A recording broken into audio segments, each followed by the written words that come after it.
Video like जरूर कर लीजिए और ऐसे वीडियो लगातार फ्री में पाने के लिए चैनल को तुरंत सब्सक्राइब कर लीजिए और बेल आइकन को जरूर टैप कर लीजिए ताकि आगे भी सारे वीडियो आपको मिलते रहे। यूट्यूब में फॉलो करते हैं तो प्लीज ये वाला फ्री टेलीग्राम चैनल जरूर ज्वाइन कर लीजिएगा। सारे नोटिफिकेशन सारे अपडेट यहीं पे आते हैं, ध्यान रखिए। Hello everyone, welcome you all to study for civil services. And आज की हमारी जो डेट है वो है 28 नवंबर। 28 नवंबर के इंपॉर्टेंट आर्टिकल्स, क्या क्या टॉपिक्स न्यूज में बन सकते हैं, उसको हम स्टार्ट करते हैं। उससे पहले आप सभी लोग इसकी पीडीएफ चाहिए तो ये दिए गए नंबर्स हैं, इन पे कॉल करके पीडीएफ इजीली ले सकते हो। वही सारी अपडेट्स के लिए हमारा टेलीग्राम चैनल को ज्वाइन कर सकते हो, जिसमें वीकली, करंट और मंथली सारा आता है। बाकी हमारे आर्टिकल्स को देख लो, 5 है इंपॉर्टेंट आर्टिकल्स। अभी जो बड़ा ज्यादा न्यूज में चल रहा है कि 70 घंटों का वर्क वीक होना चाहिए, बड़ा छाया हुआ था उसके ऊपर। कैंसर पे पढ़ेंगे, COP 28 जो आने वाला है, COP 27 कंप्लीट होने के बाद 28वें के बारे में डिस्कस करेंगे, फ्यूचर कोल और साथी पोर्टल, जो कि हमारे प्रिलिम्स के लिए बेहद जरूरी रहेगा। ठीक है, इसमें से क्वेश्चन बन जाता है कि किस किस तरीके से क्या क्या चीजें हैं, क्या कैसा है, तो इससे सवाल अच्छा खासा बन जाता है कई। ठीक है, तो वो हम लोग इसमें देखेंगे। सबसे पहले हम लोग अपना फर्स्ट आर्टिकल स्टार्ट करते हैं, जो कि 70 घंटों के वर्क आवर के ऊपर बात कर रहा है। आप जानते हैं नारायण मूर्ति, जो कि इन्फोसिस के फाउंडर हैं, उन्होंने ये बोला है कि 70 आवर वर्क वीक होना चाहिए ताकि हमारी कंट्री की जो एक अच्छी खासी रैंकिंग होती है आगे बढ़ने की, वो हम लोग यहाँ पर आगे बढ़ सके। तो इस तरीके से उन्होंने एक ये बात कही है। ठीक है, तो नारायण मूर्ति ने 70 आवर्स वीक बोला है। फिक्स्ड वर्किंग आवर होनी चाहिए और मिनिमम वेजेस हर सेक्टर के अपने अपने तय होनी चाहिए। ठीक है, और इससे हमारी जो आउटपुट है वो सही बन जाएगा। आउटपुट का मतलब क्या होता है कि जितना आप इनपुट दे रहे हो, जितना आप एफर्ट्स डाल रहे हो, काम कर रहे हो, क्या आपको उतना ही उसका रिजल्ट मिल रहा है, क्या उसका आउटपुट भी उसी प्रकार से है, उसे कहते हैं आउटपुट मिलना। और हमारी मनी उसी पे डिपेंड करती है कि people, how much people want to buy. तो इस तरीके से वांट जो है बाय की, उसी हिसाब से यहाँ पर जॉब्स डायरेक्टली लिंकेज होती हैं। और होता क्या है, अगर कोई कंपनी है, बहुत सारे एम्प्लॉय हायर कर लेते हैं, लेकिन उसकी डिमांड नहीं है, यहाँ पर इनफ गुड्स नहीं बन पा रहे, लोग खरीद नहीं पा रहे, तो ऐसे बहुत सारी चीजें जो है वो बची हुई रह जाएंगी, मर्चेंडाइज, तो लोगों को जॉब से फायर कर दिया जाएगा। तो यहाँ पर बहुत ज्यादा डिमांड के ऊपर डिपेंड करता है कि किस चीज की डिमांड ज्यादा है। जितना ज्यादा डिमांड होगी उतना ही ज्यादा यहाँ पर आगे बढ़ने का बनता जाएगा। यहाँ पर कोविड 19 जब आया था तब भी यही सही समस्या जो हमें देखने को मिली थी, तो उसे ही हम इसे जोड़ सकते हैं। तो जब ये वर्ल्ड वॉर 2 भी हुआ था, तब भी यहाँ पर जर्मनी और जापान, उन्होंने भी यहाँ पर जब वर्कर्स की उनको खूब ज्यादा जरूरत थी, हाई डिमांड चल रही थी, वर्ल्ड वॉर 2 के बाद भी जो वर्किंग लोग थे जापान, जर्मनी और जापान में, वो भी काफी ज्यादा लोग थे। तो उस समय तो खैर ये सिचुएशन थोड़ी अलग थी। आज के टाइम पे हमें अगर अपनी इकोनॉमी बूस्ट अप करनी है, डोमेस्टिक मार्केट में कहीं नाम बनाने की जरूरत है, अपने आप को आगे बढ़ाने की जरूरत है, तो उस केस में सिर्फ एक ही चीज पॉसिबल है। उस केस में सिर्फ यही हो सकता है कि हम डोमेस्टिक मार्केट को और ज्यादा एक्सपैंड करें। और साथ ही साथ अगर हम डोमेस्टिक मार्केट को एक्सपैंड करेंगे तो उसकी डिमांड अपने आप देखने को मिलेगी, ग्लोबल कंपटीशन बढ़ने को मिलेगा। जब प्रोडक्ट्स को आगे लेके जाएंगे, जब प्रोडक्ट्स आगे बढ़ेंगे ना, तो अपने आप चीजें जो है वो एक तरीके से इंप्रूव होना शुरू हो जाएंगी। समझे? तो इस तरीके से जो चीजें हैं वो एक तरीके से इम्प्रूव होने लग जाती है। उसे हम कहते हैं ग्लोबल मार्केट में अपनी पहचान बनाना। और अभी डोमेस्टिक मार्केट जो है उसमें भी नई नई जॉब्स को लेके आना, लो कॉस्ट फूड को लेके आना, ताकि हाउस होल्ड इनकम यहाँ पर बढ़ सके। इंडिया में लेबर वेजेस भी काफी सारे, उसके लिए एक्ट्स वगैरह चल रहे हैं, जैसे कि आपके सामने मैंने रखे हुए हैं 3-4 एक्ट्स, आप यहाँ पे देख सकते हो। तो काफी सारे यहाँ पर एक्ट्स भी हैं। Working hours, fair play, work life balance को प्रमोट करना, इंटेग्रिटी, एथिकल स्टैंडर्ड्स को अपग्रेड करना, फेयर कंपनसेशन, कंपटीशन लेके आना, लेबर लॉस को इफेक्टिव करना। इन्हीं चीजों के ऊपर काफी सारी बातें जो है वो की गई हैं कि इन्हीं सब चीजों के ऊपर हमें कुछ कुछ तरीके से चीजों को इम्प्रूव करके लेके आना है। तो ये सारी चीजें हैं जो आपको दिमाग में रखनी है, इन सबको पढ़ते रहना है। ये सब चीजें एग्जाम में डायरेक्टली पूछी जाती है। ठीक है, ये मेंस के ऊपर आएगा। ऐसी जो हमारा सेकंड आर्टिकल है कैंसर के ऊपर, ये भी पूरा आर्टिकल मेंस के लिए इंपॉर्टेंट है, प्रीलिम्स के लिए ज्यादा नहीं है, क्योंकि क्वेश्चन आता है इसके ऊपर कहीं से भी कि किस तरीके से जो ये पूरा एक पूरा लेआउट है कैंसर का इंडिया में, उसके ऊपर कोई भी स्ट्रक्चर लिखने को आ सकता है। तो देखो ऐसा बोला गया है कि 2040 तक आते आते करीब 20 लाख लोग होंगे जो कि कैंसर से सफर करेंगे। इंडिया में कैंसर थर्ड नंबर पे आता है, जिसकी वजह से सबसे ज्यादा बीमारियां और मौतें होती हैं। हालांकि सरकार ने प्रधानमंत्री जन आरोग्य योजना की शुरुआत की हुई है, जिसमें आपको 5 लाख पर फैमिली पर ईयर का यहाँ पर कवरेज दिया जाएगा। 80% से भी ज्यादा का जो आपका कैंसर पेशेंट का बिल है वो यहाँ पर पे कर दिया जाएगा। ठीक है, ऐसा इसमें बोला गया है। तो यहाँ पर सबसे बड़ी प्रॉब्लम जो है ना, वो आउट ऑफ पॉकेट एक्सपेंस हो जाते हैं लोगों के पास। कैंसर जैसी समस्या से जूझने के लिए, अपने आप को बाहर निकालने के लिए पैसा नहीं है, समझे। अमाउंट की यहाँ पर कमी है और डिले हो जाता है ट्रीटमेंट में इन्हीं चीजों की वजह से, और डिले होने की वजह से प्रॉब्लम्स जो है वो निकल के आती रहती हैं। राइट, यही चीजें होंगी, ऐसे ही देखने को मिलेगा। और एक जगह से दूसरी जगह जाने में भी सबसे बड़ी समस्या हो जाती है, कई लोग अब ट्रैवल भी उतना नहीं कर पाते हैं। राइट, तो ट्रैवलिंग इशू भी बहुत ज्यादा हो जाता है, एक जगह से दूसरी जगह जाना। रूरल एरियाज में पॉपुलेशन रहती है, ट्रैवल करना मुश्किल हो जाता है। तो गवर्नमेंट ने काफी इसके ऊपर इनिशिएटिव्स भी लिए हैं। जैसे हरियाणा सरकार ने यहाँ पर डिसाइड किया था कि कभी भी ऐसे कोई लोग बसेस से ट्रैवल कर रहे होंगे हॉस्पिटल जाने के लिए, तो उनको यहाँ पर कार्ड दिखाने पर फ्री ऑफ कॉस्ट यहाँ पे बस में ट्रैवल मिलेगा। केरल गवर्नमेंट ने भी यहाँ पे स्टार्ट किया था कि पब्लिक बसेस में 50% का यहाँ पे कर देंगे। दिल्ली सरकार ने भी आरोग्य कोष योजना स्टार्ट करी थी, जिसमें पब्लिक हेल्थ सेंटर्स और पेशेंट्स को यहाँ पर सॉल्यूशन दिया जाएगा। बेसिकली बात ये है कि हेल्थ केयर सिस्टम की ही बात चल रही है। हेल्थ केयर सिस्टम यहाँ पर यही है कि हेल्थ केयर जो है पूरा एक सॉल्यूशन, इसके लिए निकालना बहुत मुश्किल है। कैंसर एक इस तरीके की बीमारी अभी बन चुकी है जिसमें हम लोग पॉवर्टी से कम लोग कैंसर से ज्यादा मर रहे हैं। तो इंडिया को भी यहाँ पर काफी हद तक इम्प्रूवमेंट में एक सबसे पहला स्टेप ही यही लेने की जरूरत है कि बिल्कुल एक ट्रीटमेंट जो करवाए ना, वो इस तरीके का होना चाहिए कि लोगों के लिए एक्सेसिबिलिटी यहाँ पर मिले, समझ रहे हो। लोगों के लिए यहाँ पर जो है फाइनेंशियल सपोर्ट प्रोवाइड करें, डायरेक्टली इनडायरेक्टली करके, या सुविधाएं उस प्रकार की यहाँ पर रखें। तो हॉस्पिटल सर्विसेज जो है उतनी अच्छी है नहीं, फैमिली हिस्ट्री पे डिपेंड नहीं करता है यहाँ पर। हेल्थ चेकअप कैसे होनी चाहिए, एक पूरा डेटा रिकॉर्ड बनना चाहिए, सेंटर्स यहाँ पे ओपन होने चाहिए, थेरेपी सेंटर्स होने चाहिए। तो इस तरीके की चीजें जरूरी हैं, बट जो कि अलग बात है, हुई नहीं है। तो कैंसर जो है वो एक थोड़ा सा लोगों को ये कैंसर केयर किस प्रकार से करनी है उसका एक्सेसिबल मिलना चाहिए।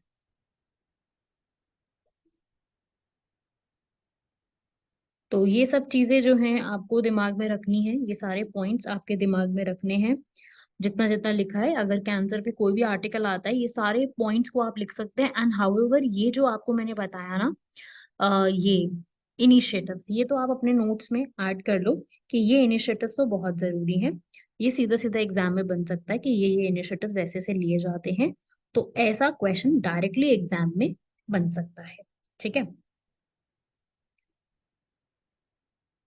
तीसरा आर्टिकल देखेंगे, COP 28। आप भी जानते हो COP 27 कंप्लीट हो चुका है। अब COP 27 कंप्लीट हो गया तो हम लोगों का अब COP 28 के ऊपर हम लोग डिस्कशन कर रहे हैं। COP 28 conference of party summit 28 क्या है। अब देखिए भाई, ये जो है कब शुरू होगा, 30 नवंबर को शुरू होगा। से 30 नवंबर से लेकर के चलने वाला है 12 दिसंबर को, तो आने वाली है डेट इसकी। और ये होगा कहाँ, वेन्यू इसका काफी इंपॉर्टेंट है, ये होने वाला है एक्सपो सिटी में, जो कि कहाँ पे लोकेटेड है, दुबई में। एक्सपो सिटी ये एक दुबई की एक काफी डिजाइन की गई सिटी है, जहां पे ये पूरा अलाउ किया जाएगा। अच्छा, ये दुबई कहाँ पे है, UAE, यूनाइटेड अरब एमिरेट्स में। यहाँ पर डिस्कशन की जाएगी और वही सबसे मेन इंपॉर्टेंट फोकस रहेगा ग्रीन एनर्जी पे। इसके रोड मैप भी तैयार हो चुका है, क्योंकि अभी दुबई में होने ही वाला है 2-3 दिनों में। और साइंटिस्ट का यही कहना है कि देखो अभी तक तो हम लोग 1.5 डिग्री सेल्सियस तक पहुंच नहीं पाए हैं। हमें जो है पहले सोचा था कि इस तरीके से करेंगे पर नहीं हो पाया। COP27 पिछली बार कहाँ पे हुआ था? शर्म अल शेख में। कहाँ पे हुआ था? शर्म अल शेख, जो कि कहाँ पे है? इजिप्ट में। ठीक है, तो वहां पे हुआ था। इस बार यूएई में कंडक्ट किया गया। इंडिया के लिए यहाँ पर क्या तैयारी है भाई? इंडिया का जो पूरा प्रॉमिस है वो वाला क्या प्रॉमिस है? 500 गीगावाट ऑफ एनर्जी जो है हम लोग 2030 तक आते आते रिन्यूएबल एनर्जी से बनाना शुरू कर देंगे। इलेक्ट्रिक ग्रिड्स भी बनाएंगे। इंटरनेशनल फाइनेंशियल असिस्टेंस लेने में भी कोई ऐसी शर्म नहीं की जाएगी, वो भी यहाँ पर रखा जाएगा। ठीक है, तो ये सब पॉइंट्स हो गए जो कि हम लोग यहाँ पर इंट्रोड्यूस करवाने वाले हैं। तो ये छोटा सा आर्टिकल था, इसको दिमाग में रखिएगा, ज्यादा बड़ा आर्टिकल नहीं है। बेसिक बेसिक बात थी इसके अंदर जो कि याद में रखनी थी कि ऐसे इस तरीके से यहाँ पे काम किया जाएगा। बढ़ते हैं आगे। हमारा अगला आर्टिकल है WCA, वर्ल्ड कोल एसोसिएशन जो है, जिसको फ्यूचर कोल के नाम से अब रखा गया है कि वो आगे चल के हमारा जो कोल की रिक्वायरमेंट है उसको कंप्लीट करने वाला है। जो हमारी कोल की रिक्वायरमेंट है काफी ज्यादा बढ़ती जा रही है, और WCO, वर्ल्ड कोल एसोसिएशन, सारा कोल के ऊपर काम देखते हैं। कोल भी कैसा होना चाहिए? कोयला भी साफ क्लीन कोल होने की जरूरत है, क्योंकि उसी से ही सस्टेनेबल इकोनॉमिक ग्रोथ हो सकती है, टेक्नोलॉजीज इंक्रीज हो सकती हैं। काफी एफर्ट्स इसके ऊपर किए जा रहे हैं, but despite of all the efforts, कोयला जो है वो भारत में आज भी एक बहुत बड़ा इंपॉर्टेंट रोल प्ले करता है। इंडिया जो है सेकेंड लार्जेस्ट कोल इम्पोर्टर है। इंपोर्ट पर डिपेंडेंसी ज्यादा है। फ्यूचर कोल के ऊपर वही बात की है। वर्ल्ड कोल एसोसिएशन का ऐसा कहना है कि फ्यूचर कोल जो हम यहाँ पर जिसके ऊपर बात कर रहे हैं कि हम लोग आगे चल के फ्यूचर कोल बन सकते हैं, उसमें इंक्लूसिव पॉलिसी, हर हर एक स्टेट को यहाँ पर इंक्लूड करना, उनके लिए स्टेप्स लेना, वो सारी चीजों को यहाँ पर इंक्लूड करवाया जाएगा। ग्लोबल पार्टिसिपेशन बढ़ाई जाएगी। छोटा सा आर्टिकल था। WCA के बारे में मुझे थोड़ा सा बस बताना था कि एक किस तरीके की ऑर्गेनाइजेशन भी काम करती है, दैट्स इट। बस इसमें वर्ल्ड कोल एसोसिएशन के बारे में कुछ दिमाग में रखना है कि एक किस तरीके से एक ऑर्गेनाइजेशन है। लीडिंग कोल मैगजीन भी है, लंदन बेस्ड है, यूके में। और पहले इसका नाम था वर्ल्ड कोल इंस्टीट्यूट, अभी कुछ टाइम पहले इसका नाम चेंज हुआ है, जो कि क्लीन कोल के ऊपर सबसे ज्यादा काम करती है और हर एक ऑर्गेनाइजेशन के साथ जुड़ के क्लाइमेट चेंज के ऊपर काम देखती है। लास्ट आर्टिकल है साथी पोर्टल। ये तो बहुत ही ज्यादा जरूरी है। अब JEE, अगर आपको IITs में यहाँ पर जाना है तो उसके लिए आपको यहाँ पर भारत प्रौद्योगिकी संस्थान जो है हमारे IITs हैं उसमें एडमिशन लेने के लिए आपको JEE के लिए परीक्षा देनी होगी। और इसी के लिए सरकार ने एक पोर्टल स्टार्ट किया है जिसका नाम है साथी पोर्टल। ये तो अपने आप में बहुत ज्यादा जरूरी है। SATHEE portal full form self assessment test and help for entrance exam. Entrance exam के लिए बेसिकली इसको पूरी तरीके से स्टार्ट किया गया है। ये हमारी अब पूरा एजुकेशन से जुड़ा हुआ है। तो कौन सी मिनिस्ट्री होगी? Ministry of education. बच्चों को आगे बढ़ने के लिए, बच्चों को सिखाने के लिए स्टार्ट किया है। ऑनलाइन लर्निंग प्लेटफॉर्म है, फ्री है एकदम बिल्कुल ही। और फ्री के साथ साथ आपका असेसमेंट भी हो जाएगा। आपका जो जो भी उससे जुड़ा हुआ आपको एक तरीके से क्रैश कोर्सेज भी मिल जाएंगे। और ऑलरेडी 5,000 बच्चों ने यहाँ पर रजिस्टर करा दिया, करीब 1 लाख बच्चों तक पहुंचाएंगे साथी के नाम से, जिसमें आप मॉक टेस्ट भी लगा सकते हो। होता है ना एक mock test, live classes, recorded classes, doubt sessions, customize learning AI की हेल्प से, ये सारी चीजें होंगी। क्रैश कोर्स भी स्टार्ट किया जाएगा। इसमें क्रैश कोर्स में क्या होगा कि स्टूडेंट्स अपने आप ही अपनी जो भी सारी इंफॉर्मेशन है और सारा कुछ जो अपना लर्निंग वर्क है, अपना असेसमेंट है, इवैल्यूएशन है, वो वहां पे करके मूल्यांकन कर सकते हैं। ठीक है, AI का चैटबॉट भी वहां पे बनाया जाएगा ताकि आप AI से बात करके अपनी सारी इंफॉर्मेशन को ले सकते हो। इसके अंदर अलग से एक सेशन भी चलाया गया है, वो है सॉल्व विद मी सेशन। असल में ये पूरा जो स्टार्ट किया है ये IIT कानपुर द्वारा स्टार्ट किया गया, इंडिजीनियसली डेवलप्ड है। बहुत सारे जो IITs और IISc के फैकल्टी मेंबर्स हैं उन्होंने यहाँ पर तैयार किया है। जो बच्चे IIT, JEE, नीट इनकी प्रिपरेशन कर रहे हैं उसके लिए आराम से आप इसको तैयारी कर सकते हो। ये अभी इंग्लिश हिंदी और रीजनल लैंग्वेजेस में अवेलेबल करवा दिया गया है। और आगे चल के ये काफी ज्यादा यूजफुल हो जाएगा कैट, गेट और यूपीएससी एग्जाम्स की तैयारी करने वाले बच्चों के लिए भी। ठीक है, कोचिंग जैसा एक माहौल भी मिल जाएगा, इजी भी हो जाएगा सब लोगों के लिए कि किस तरीके से वो अपना अप्लाई कर सकते हैं यहाँ पर। ठीक है, तो इस प्रकार से ये पूरा एक इनिशिएटिव यहाँ पर स्टार्ट किया गया। साथ ही काफी इंपॉर्टेंट रहेगा ये पूरा पोर्टल। इससे सीधा सीधा क्वेश्चन बन सकता है कि ये पोर्टल किससे जुड़ा हुआ है, क्या इसका ऑब्जेक्टिव है ना। इस पे प्रिलिम्स में मैं वही बता रही थी आपको कि इससे जो क्वेश्चन बनेगा वो प्रिलिम्स में क्वेश्चन बनेगा, मेंस में नहीं। प्रीलिम्स में सबसे ज्यादा जरूरी है इस पे, तो वहीं से क्वेश्चन सबसे ज्यादा बन सकता है इसमें। पढ़ के जाना है इसको पूरे को अच्छे से, तो आएगा क्वेश्चन तो आप आराम से सॉल्व कर सकते हो फिर इसको। आज का क्वेश्चन है हमारा भूटान और चाइना, क्योंकि कल मैंने आपको भूटान और चाइना के बारे में थोड़ा सा बताया था, एक मेंस का क्वेश्चन दिया था, इसलिए उसी से जुड़ा हुआ आज एक क्वेश्चन रखा है। ये प्रीलिम्स का क्वेश्चन है, मैंने जो दिया था वो मेंस का था।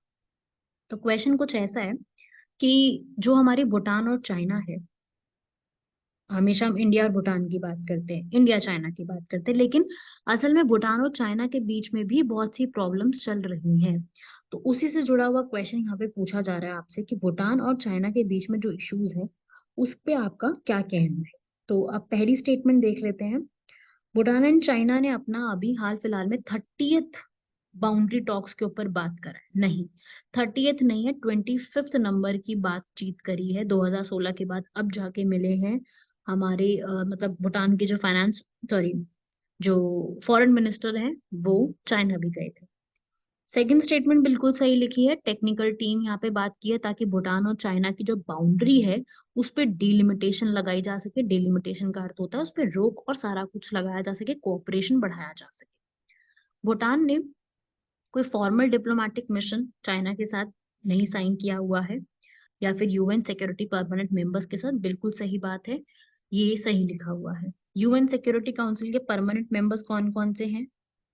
China, France, Russia, UK, USA, इसमें इंडिया नहीं है। परमानेंट मेंबर्स में नहीं है, हम लोग नॉन परमानेंट मेंबर्स के पार्टिसिपेंट पहले रहे हैं, अभी नहीं है। पहले रहे हैं, अभी नहीं है। तो इस तरीके से ये सारी इंफॉर्मेशन थी, क्योंकि अभी न्यूज में चल रहा था। तो इसका करेक्ट पूछ रहा है, तो इसका आंसर क्या हो जाएगा? इसका आंसर हो जाएगा बी, है ना, ए नहीं बी। सेकंड और थर्ड करेक्ट है, फर्स्ट वाली में छोटी सी मिस्टेक थी।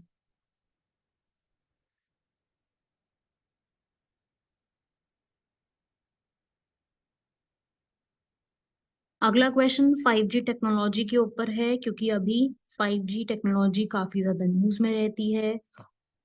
तो 5G टेक्नोलॉजी पे क्वेश्चन देख लेते हैं। फर्स्ट स्टेटमेंट बिल्कुल सही लिखी है। गवर्नमेंट यहाँ पर एक हैकेथॉन ऑर्गेनाइज कर रही है 5G टेक्नोलॉजी को टैप करने के लिए। पॉलिसीज तैयार कर रही है, लॉ एनफोर्समेंट एजेंसीज लेके आ रही है, वायरलेस टेक्नोलॉजी लेके आएगी ताकि हमारी जो डेटा की स्पीड होती है वो बहुत जल्दी हो जाए। लेटेंसी स्पीड, कनेक्टिविटी स्पीड, सारे कुछ इंक्रीज करने के लिए 5G फिफ्थ जनरेशन लेकर के आया जा रहा है, बिल्कुल सही है। और ये जो लिख रहा है 7G होना चाहिए। अब आप खुद सोचो, 5G के बाद 7G थोड़ी ना डायरेक्टली मूव कर जाएंगे, 6G टेक्नोलॉजी होगी फिर जाके 7G आएगी। तो यहाँ पर अभी 6G टेक्नोलॉजी को यहाँ पर लेकर के आया जाएगा, 5G से इसका कोई कनेक्शन नहीं है। तो ये स्टेटमेंट गलत हो गई, 6G आएगा। ठीक है, 7G हम नहीं बना रहे, हम 6D बना रहे हैं। फर्स्ट और सेकंड स्टेटमेंट सही लिखी हुई है, 5G के ऊपर बिल्कुल सही स्टेटमेंट है, पढ़ सकते हो इन सभी को। और आज ये भी हमारे, ये इनका आप वो भी पढ़ सकते हो, इंफॉर्मेशन यहाँ से भी। इंफॉर्मेशन तो जितने भी ले लो कम ही लगती है, क्योंकि इतना कुछ है हमारे पास पढ़ने के लिए, कितना कितना इंफॉर्मेशन लेंगे, क्या करेंगे। तो पढ़ने के लिए तो बतेरा है हमारे पास, वही है, उसको टैप करना आना चाहिए, और जितना पढ़ना है उसके बारे में सब कुछ आना चाहिए कि ये सब चीजें हमको कवर अप करनी है। ठीक है ना, कवर अप क्या क्या करना है वो चीजें मेन हमारे लिए है कि हमें क्या क्या चीजें पढ़ती जानी है, कवर करते जाना है। जैसे इस बार का मैंने जो क्वेश्चन दिया वो भी कुछ इसी टाइप का है कि भूटान और चाइना की जो बाउंड्री है उसी के ऊपर क्वेश्चन है कि भूटान चाइना बाउंड्री टॉक्स कैसे यहाँ पर, इसमें हम क्या क्या चीजें देख सकते हैं। तो भूटान और चाइना का आज के टाइम पे बहुत न्यूज में है। ठीक है, तो भूटान चाइना की जो बाउंड्री इश्यूज हैं, काफी प्रोटेस्ट चल रहे हैं इसके ऊपर। असल में भूटान और चाइना, मैंने बताया था कल, 477 किलोमीटर्स का बॉर्डर शेयर करते हैं। ठीक है, तो जब ये शेयर करते हैं पूरा बॉर्डर, कुछ ना कुछ तो इश्यूज आएंगे ही आएंगे। तो बिल्कुल इनके बीच में इश्यूज हैं, जिसमें सबसे बड़ा इशू मैंने कल भी बताया था डोकलाम के बारे में। सबसे बड़ा इशू डोकलाम है। 2017 में इनका खूब प्रोटेस्ट हुआ था इसके ऊपर, डोकलाम के मीटिंग पॉइंट। डोकलाम असल में इंडिया, चाइना, भूटान के ट्राई जंक्शन पे मिलता है। इंडिया ने पूरा पूरा किसका सपोर्ट किया था इसमें? भूटान का, जबकि चाइना का क्लेम था इस बाउंड्री के ऊपर। फिर 2020 जब आया तो चाइना ने एक और इशू रख दिया। हमेशा ही उनकी आदत है, हर साल किसी ना किसी को पकड़ के कर देते हैं ये चीजें। और उन्होंने साक्तेंग वाइल्ड लाइफ सेंचुरी के ऊपर इश्यूज क्रिएट कर दिए। साक्तेंग वाइल्ड लाइफ सेंचुरी जो कि भूटान में है, अच्छा खासा एरिया है इसका, 700 किलोमीटर स्क्वायर का। इसके ऊपर उन्होंने अपना फिर एक और नया इशू क्रिएट कर दिया। फिर इंटरनेशनल मैप आया, उस पर बड़े सारे चेंजेस करके जो है कॉन्फ्लिक्ट्स यहाँ पर काफी सारे हैं। ठीक है, तो ये कुछ कुछ इम्पोर्टेंट न्यूज है जो कि इनके पता होने चाहिए। और अगर ये सब जो जो भी इनके बीच में चेंजेस होते हैं, उससे इंडिया पे क्या इम्पैक्ट पड़ेगा, वो हमारा मेन कंसर्न है। तो सबसे पहले वही आपको बताना है कि Bhutan is one of the closest allies of India. काफी अच्छी हमारी दोस्ती है। इंडिया हमेशा से भूटान को सपोर्ट करता है, असिस्टेंस देता है, चाहे उनका 5 ईयर प्लान है, पंचवर्षीय योजना। भारत में तो नहीं चलते, लेकिन भूटान में तो है। तो भूटान की चाहे 5 ईयर प्लान्स की योजना हो, वहां पे हम लोगों का सपोर्ट करना हो, चाहे वहां पर हाइड्रो पावर प्रोजेक्ट्स को बनाना हो, खूब है, मांग देचू प्रोजेक्ट है। तो इस सब चीजों की वजह से हम लोगों ने काफी सारा इकोनॉमिक और मिलिट्री जो है सर्विंग, वो भूटान को प्रोवाइड किया है, टाइम टू टाइम हमेशा प्रोवाइड करा। ठीक है, तो ये सारी चीजें खूब उस एरिया में हम लोगों ने करी है। रिलेशंस हमेशा से अच्छे रहे, चाहे बुद्धिज्म हिंदुइज्म की बात करें। बहुत से भूटानीज पिलग्रिम इंडिया में आते हैं बुद्धिज्म की प्लेसेस को विजिट करने, जैसे कि राजगीर, नालंदा, उदयगिरी और बोध गया, है ना। तो इन सब चीजों की वजह से इंडिया में रिकैलिब्रेट करना अपने फॉरेन पॉलिसी को। बट अभी फिलहाल के लिए ये डेवलपमेंट्स है।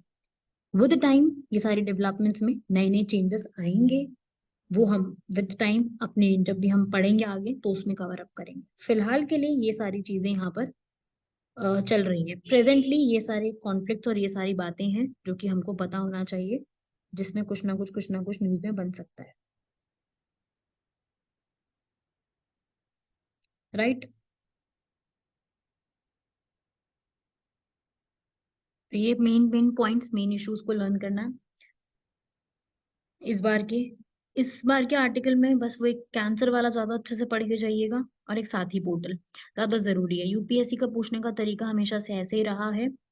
तो मेन प्रीलिम्स के लिए अगर आप तैयारी कर रहे हो या वन डे एग्जाम की तैयारी कर रहे हो, तो साथ ही पोर्टल को रट के जाना वेरी वेरी इंपॉर्टेंट है एग्जाम के लिए। बाकी जो थोड़ा बहुत बताया COP 28, ये तो मैं आगे भी कवर कराऊंगी जब ये 30 तारीख से शुरू हो जाएगा, और जब ये खत्म होगा पूरा, तब भी हम इसके ऊपर डिस्कशन करेंगे कि इसमें क्या क्या चीजें रही हैं। डिस्कशन करनी तो बनती है पूरा, इसमें क्या क्या पॉइंट्स रहे हैं, क्या क्या चीजें हैं, तो वो भी हम डिस्कशन साथ साथ में करेंगे। ठीक है, वो आएगा आगे। तो ये आर्टिकल्स थे आप लोगों के जो कंप्लीट करने हैं। इन सबको लिखिए, इन सबको कंप्लीट कीजिए, सीधा सीधा क्वेश्चन आएगा एग्जाम में। और वीकली करंट अफेयर्स अपलोड हो चुके हैं नवंबर मंथ के, 2 हफ्तों के तो अपलोड हो चुके हैं। उन 2 हफ्तों को भी कवर कर लो। जो 2 हफ्ते अपलोडेड हैं, प्लेलिस्ट डालो, उसमें आपको मिल जाएगा आराम से। आपको अगर करंट अफेयर नहीं मिलते हैं वीकली वाले, तो मैं बता देती हूँ, आप इसमें इजिली डाल सकते हो weekly current affairs SCF playlist. तो उस प्लेलिस्ट में जब जाओगे ना, तो करंट अफेयर्स की, उसमें ये वाला सेक्शन आपको इजीली मिल जाएगा, जिसमें आपके ये करंट अफेयर्स की जो पूरी लिस्ट है ना, वो हमने पूरी अपलोड की हुई है। वहां से आप प्लेलिस्ट चेक किया कीजिए। मेन बात होती है कि प्लेलिस्ट आपको कवर करनी होती है, प्लेलिस्ट बहुत जरूरी है। ठीक है, प्लेलिस्ट अपना पढ़ो साथ साथ में, बहुत अच्छा रहेगा। चलिए, यहाँ तक कंप्लीट कंप्लीट कीजिएगा। बाकी मिलते हैं आप सभी लोगों से अगले लेक्चर में। तब तक के लिए धन्यवाद, शुक्रिया, जय हिंद। पढ़ाई करते रहिए और अपने कमेंट्स को डालिए जरा। आपको जो भी इश्यूज हैं कुछ भी अपना कमेंट बॉक्स में बताओ यार। हमें भी अच्छा लगे पढ़ के कि आप लोगों ने अपना स्टडी किया है, अच्छे से पढ़ रहे हो।